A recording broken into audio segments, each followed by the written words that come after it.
আমরা একটা পার্মানেন্ট সলিউশনে পৌঁছেছি। আমরা এর আগে উচ্ছেদ করে চলে যেতাম, আবার তারা বসে পড়তো। আমাদের আগামী রবিবার সকাল থেকে আমাদের টোটাল 24 জন আনসার স্থায়ীভাবে এখানে নিয়োগ দেওয়া হচ্ছে। রবিবার সকাল থেকে বসবে।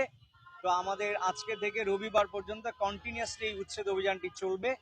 এবং আপনারা জানেন যে ঢাকা সিলেটের এই অংশটি সবচেয়ে গুরুত্বপূর্ণ। আমাদের প্রায় 12টি জেলার গাড়িগুলো কিন্তু এই পথেই যাতায়াত করে, কিন্তু তারা এখানে এসে থমকে যায়। বিশেষ করে আমাদের এখানে যারা ক্ষুদ্র ব্যবসায়ী রয়েছেন তাদের প্রতি আমাদের ভালোবাসা আছে, আন্তরিকতা আছে, বাট দেশের অর্থনীতিকে ঝুঁকির মধ্যে ফেলে তারা কিন্তু এই ব্যবসাটি এখানে পরিচালনা করতে পারবেন না। আমরা পার্মানেন্ট সলিউশনে যাচ্ছি। আজকে আমরা 6 জনকে অ্যারেস্ট করেছি এবং আগামীকাল থেকে আর কোনো ঘোষণা দিব না। আমরা র্যান্ডমলি আসব এবং অ্যারেস্ট করে নিয়ে যাব। এই রাস্তাতে কোনোভাবেই আর আমরা এই হকারকে বসতে দিব না। আমরা তাদেরকে যেটা বলছি যে বাস স্ট্যান্ড তো আপনার লাগবে, টেম্পো স্ট্যান্ডও লাগবে, না হলে মানুষ যাত্রী উঠবে এবং নামবে কিভাবে। বাট খুব সীমিত পরিসরে যেন তারা জায়গা দখল করে এই কাজটি পরিচালনা করেন, সেই ব্যাপারে আমরা তাদেরকে বলেছি।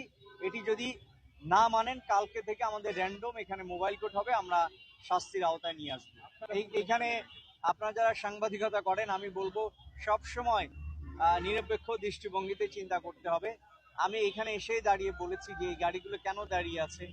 আমার ট্রাফিক পুলিশকে আমি আস্ক করেছি। আপনি দেখবেন ফুটপাতের একটা অ্যালাইনমেন্ট আছে, এই অ্যালাইনমেন্ট থেকে এটা অনেক ভিতরে। এখানে মূলত রাখাই হয়েছে স্ট্যান্ড হিসেবে, যে গাড়িগুলো এখানে এসে থেমে থাকবে, যাত্রীকে নামাবে, উঠাবে, একই সাথে অ্যাম্বুলেন্স যেগুলো আছে তারাও এসে আসবে।